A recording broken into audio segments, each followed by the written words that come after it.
Hello everyone, this is TCT and you are watching TCT Tutorial. आजको यस भिडियोमा हामी भनौं न हाम्रो अनसिन थ्योरमलाई कन्टिन्यू गर्छौं र अनसिन थ्योरमलाई कन्टिन्यू गर्दै गर्दा फेरि आजको यस भिडियोमा हामी क्रिएटिभ सेक्सन बी स्टार्ट गर्दैछौं जहाँनिर हामी दुईटा क्वेशन गर्छौं हरेक पार्टमा दुई वटा क्वेशन गर्छौं किन भन्दा फेरि हामी एकदमै बुझेर गर्नुपर्ने हुन्छ हामी ठीक छ भनेपछि अलिकति हाम्रो दुईटा क्वेशनलाई लगभग 20 मिनेट लाग्छ मैले एक्सप्लेन यताउता गर्दा ओर्दा सो त्यही भएर यो भिडियो चाहिँ फुल हेरौँ है त क्वेशन नम्बर 9 को ए लाई म ढिला नरिकन रिड आउट गर्दैछु 9 को ए ले भनौं in the given figure AD is parallel to BC जहाँनिर चाहिँ यहाँ हेरौँ एडी चाहिँ बीसी सँग प्यारलल छ अरे एडी चाहिँ बीसी सँग प्यारलल छ अरे अनि if the area of triangle ABE हेरौँ triangle ABE is equal to the अथवा भनौँ न ABE and ACF are equal भनिरहेछ यो ट्रायंगल एबीई र एसीएफ चाहिँ इक्वल छ अरे ठीक छ अब त्यसो prove that EF parallel to AC अहिलेसम्म अब हामीले यो के हो क्वेशन यो कस्तो क्वेशन भन्ने हैन अहिलेसम्म हामीले जति पनि क्वेशनहरु हेर्दै थियौं सबै एरियासँग रिलेटेड काहीँ न काहीँ हामीले एरिया चाहिँ इक्वल अथवा हाफ 8 टाइम्स केही न केही हामीले देखाउनु पर्थ्यो यस्तो रिलेसन थियो तर यहाँनिर हामीले हेर्ने हो भने त प्यारलल प्रुभ गर भनिरहेछ हामीलाई यो एरिया चाहिँ प्रुफ नगर भनेर चाहिँ गर भन्नुको सट्टा चाहिँ हामीलाई सिम्पली प्यारलल छ भनेर प्रुफ गर भनिरहेछ अब यस्तो क्वेशनलाई कसरी गर्ने र कसरी हामी यस्तो क्वेशनलाई सजिलै सल्भ गर्छौं भन्ने कुराको बारेमा आज हामी विस्तृत रूपमा चर्चा गर्छौं है त सो अब यो मैले भन्दै गर्दा फेरि अनसिन थ्योरम त हो अनसिन थ्योरममा हामीलाई कन्स्ट्रक्सन चाहिँदो रहेछ र कन्स्ट्रक्सन चाहिसकेपछि एक देखि अर्कोसँग रिलेटेड राख्दा रहन्छौं अथवा एउटा ट्रायंगलको एरिया चाहिँ अर्को ट्रायंगलसँग इक्वल भएको कन्डिसन त त्यो दिएको हुन सक्छ अथवा केही न केही क्लु दिएको हुन्छ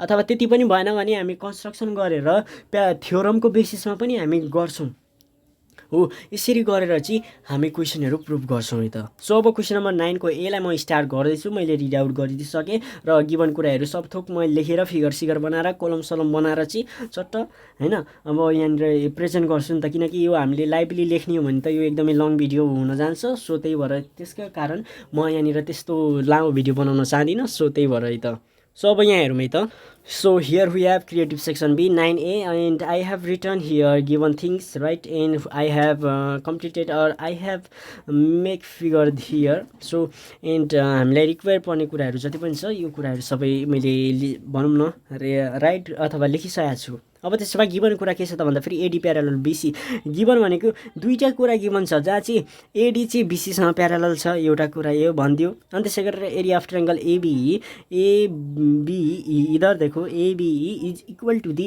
ट्रायंगल एसीएफ भन्दियो यति नै दिएको छ अब यति यो देकेबाट चाहिँ हामी के गर्छौं त भन्दा फेरि सिम्पली प्रुफ गर्दिन्छौं क्या अब त्यसो भए यो प्रुफ गर्नुपर्ने EF this one EF is parallel to AC भनेर चाहिँ हामीले प्रुफ गर्नुपर्ने छ जहाँनिर चाहिँ कन्स्ट्रक्सन के हुनेछ त भन्दा फेरि कन्स्ट्रक्सन गर्नै पर्छ र यो कसरी कन्स्ट्रक्सन गर्छौं यहाँ हेरौँ अलिकति सानो छोटो मिठो कन्स्ट्रक्सन छ भनेपछि यहाँ सिम्पली कन्स्ट्रक्सनमा मैले लेखिदिन्छु जोइन सी एफ जोइन है जो जोइन भनिरहेको छु जोइन सीएफ सी र एफ लाई जोइन गर्दिम त हाम्रो काम तमाम भनेपछि यहाँ हेरौँ सी र एफ लाई मैले जोइन गरे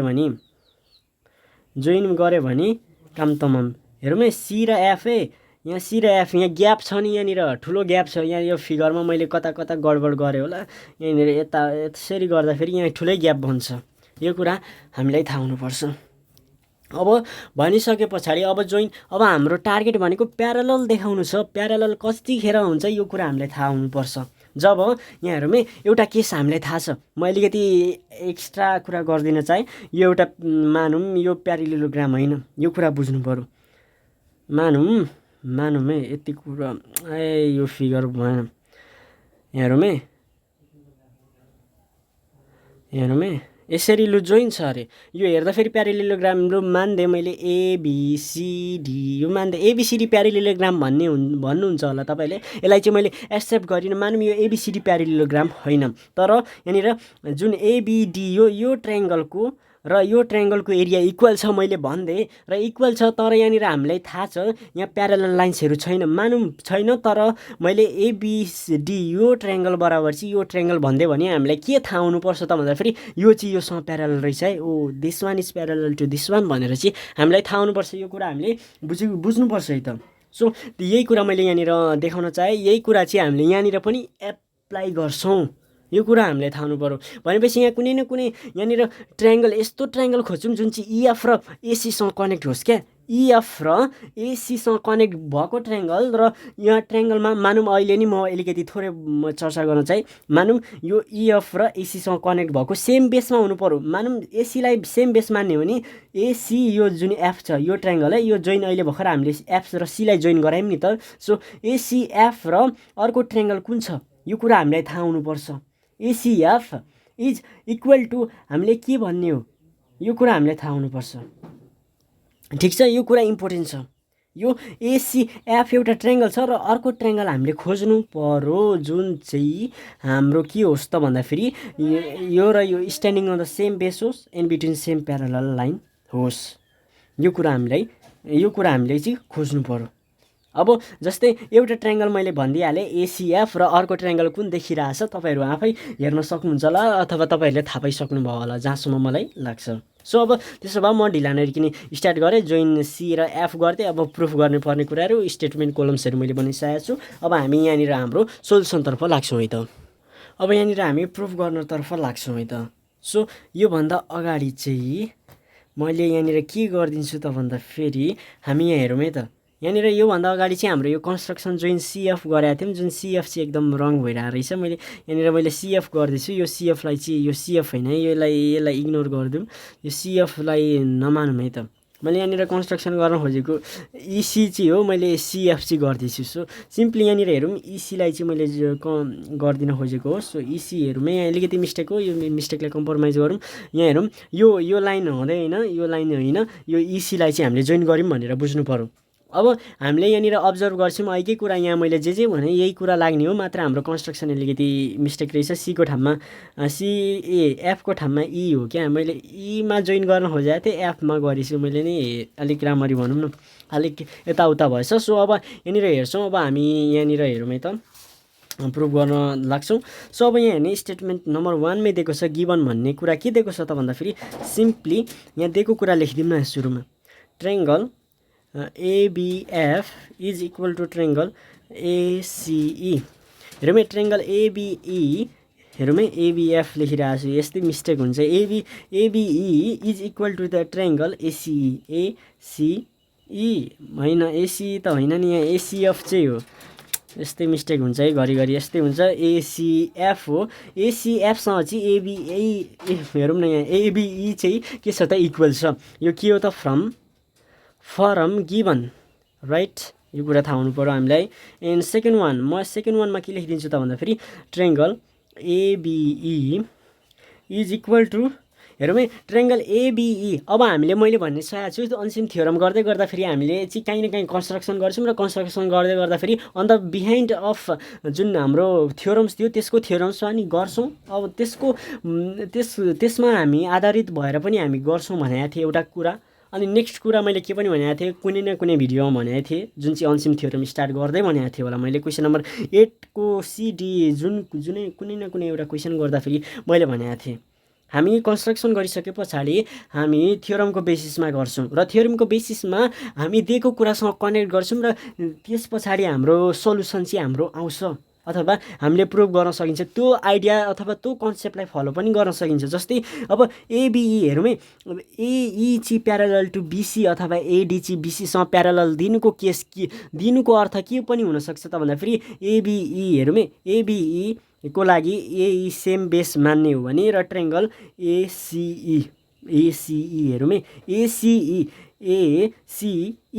AE बेसमै स्ट्यान्ड भएको छ, त्यसै गरेर ABE भन्ने पनि AEमै स्ट्यान्ड भएको छ। And in between same parallel line right, this one are the same parallel line भनेपछि मैले triangle ACE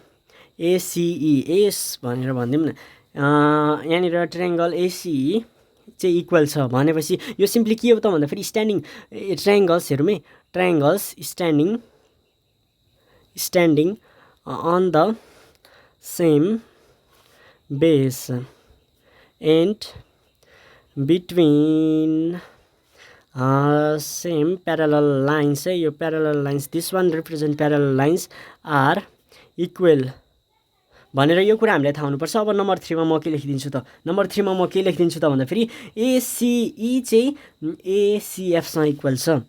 triangle ACE is equal to triangle ACF from 1 and 2। 1 and 2 कसरी भन्दाखेरि ABE चाहिँ ACFसँग इक्वल छ, त्यसै गरेर ABE चाहिँ ACEसँग इक्वल छ। अब यसको सट्टामा हामीले यो लेख्न पाइँदैन, यसको सट्टामा यो लेख्न पाइन्छ, किनकि यो बराबर पनि यो बराबर नै यो छ, अनि यो बराबर नै यो छ भन्नुको मतलब के हो त, यसको ठाउँमा चाहिँ यो लेख्न मिल्नु हो। भनेपछि यताउता इधर उधर गरेको 1 from 1 and 2 भनेर चाहिँ लेखिदिएको, ठिक छ। ACE चाहिँ अब ACFसँग इक्वल आयो। हेरौँ है,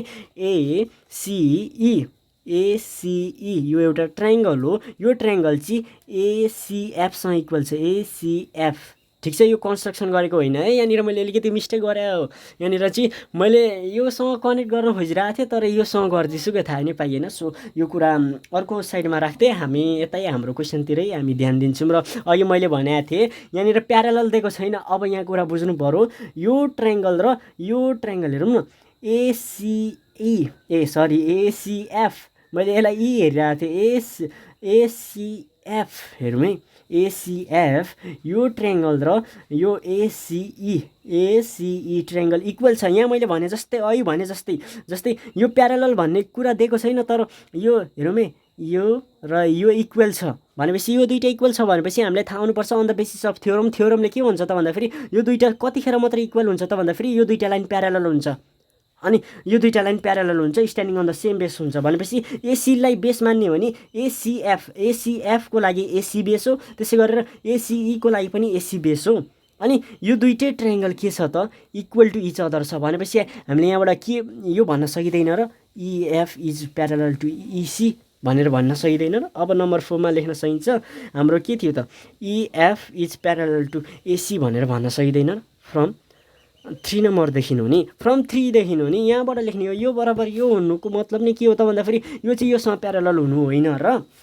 जस्तै फेरि पनि मैले भने अझै कन्फ्युजन नहोस् भनेर मैले मानौँ this one is nothing but you should know something है त भनेर भनिदिउँ न होइन। यहाँनिर हेरौँ, यो हेरौँ है, यो ट्रायङ्गल सेम बेसमा छ, मैले माने सेम बेसमा छ, तर प्यारालल छ यताउता भनेको छैन। मात्र यो ट्रायङ्गलको एरिया र यो ट्रायङ्गलको एरिया चाहिँ इक्वल छ र सेम बेसमै स्ट्यान्ड गरेको छ भने हामीले can't we say this line and this भनौँ न, दिस वान आर प्यारालल। किन कसरी भन्दाखेरि थ्योरमको बेसिसमा हामीले कुरा गर्ने हो नि। थ्योरमले के भन्छ त भन्दाखेरि यहाँहरूमै यहाँ क्यामेरा अलिकति के भयो, थ्योरमले के भन्छ त भन्दाखेरि जब यो दुईटा प्यारालल लाइन हुन्छ र स्ट्यान्डिङ अन द सेम बेसमा हुन्छ त्यतिखेर मात्रै यो के हुन्छ त इक्वल इन एरिया हुन्छ। तर यहाँ सेम बेस त हामीले दिएकै छ, मात्र प्याराललको केस हो यो, either this one is parallel or not भन्ने कुरा मात्रै हो हाम्रो कुरा। भनेपछि यहाँ यो दुईटा ट्रायङ्गल इक्वल हुनु भनेपछि यो दुईटा लाइन प्यारालल हुनु हो र यो कन्डिसन चाहिँ सेम यहाँनिर एप्लाई भयो। यो दुईटा AC सेम बेसमा छ, ठिक छ, दुईटै ट्रायङ्गल सेम बेसमा छ तर प्यारालल त छैन। भनेपछि तर यिनीहरू कस्तो छ त भन्दाखेरि AC